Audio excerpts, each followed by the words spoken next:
It's awesome to be working with Ivy because he's a consummate professional. He's like, he's always on tour with Classified. Yeah. Those guys, they put on a hell of a show.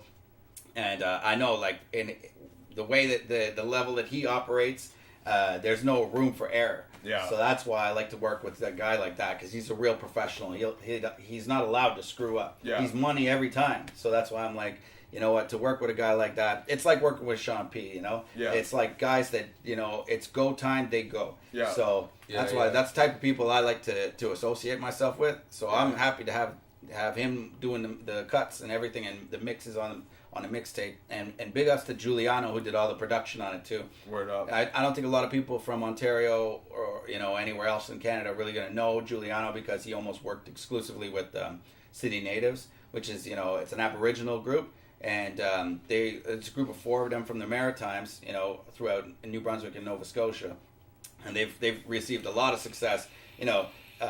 Some success as far as hip hop heads are concerned, but mostly in the Aboriginal community. Yeah. And so that's why I think a lot of people wouldn't have heard of Giuliano. But I was working with one of the MCs from City Natives. His name's Beats, and I was working with him before I even met Giuliano. Yeah. And it's a funny story because we went to the Mobb Deep show at Club Chrome in Fredericton, and they say, "Oh, I want to introduce you to our producer, Giuliano." Because I met Beats there, and he was like, "Yo, come over here.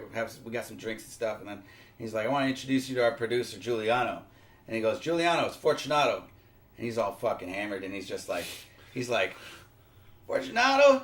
That guy's an asshole." And I go, "What?" I'm like, "Yo, what's wrong with your boy? He just called me an asshole. He doesn't even, I don't even know this guy." Yeah. He comes up, he goes, "I sent you 9 beats." What up? He's like, "I sent you 9 beats and you didn't even hit me back." I go, "What's your email? Let me check. I gotta get on my Gmail right away."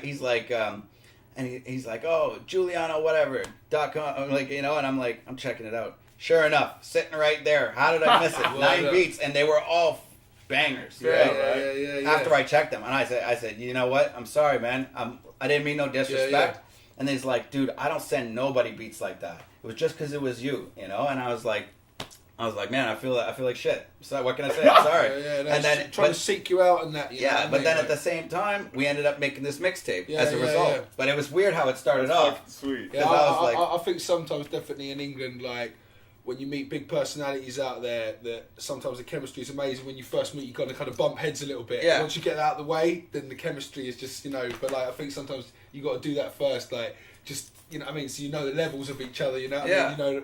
Guy's a real man. He's on his game, and so are you. And that's awesome. That's awesome, man. Like, that's how it all started off. So I just figured I'd share that with you, because it's never been like that before with me in a working relationship. It's always been like, okay, kind of like clinical, I guess, and like more like here, you like this? No. You like that? How about this? Yeah. Yes. This is like, we started off and we were like, I was like, "Yo, this guy's I already disrespected this dude without even knowing." Without meaning to. Yeah, not even meaning to. So I was like, okay.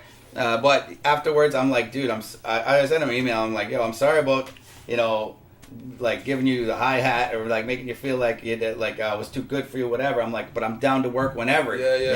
So dude just sent me like 30 beats. Boom. And I'm just like, and like the majority of them, I guess I chose about 16 of them, and that's what became the mixtape. Dope. And I wrote to them, and then I said to Ivy, I'm like, "Dude, I want to record this at your studio. I want you to cut it. I want you to mix it." Yeah. And he's like, "Man, I haven't been asked to do a mixtape in forever. Like usually he does a few cuts on classes tracks and stuff, but like to do an entire mixtape, I think for him even it's kind of like challenging, because it's taken him back to stuff he used to do a long time before before everything blew up, and now so I feel like I'm challenging him, he's challenging, even though he's like very accomplished. I feel like local rappers don't just hit this guy up and be like, "Yo, let's do a whole mixtape together. I'm gonna come to your place and bang it out. Let's go." And that's why I'm like, that's the new project in 2016.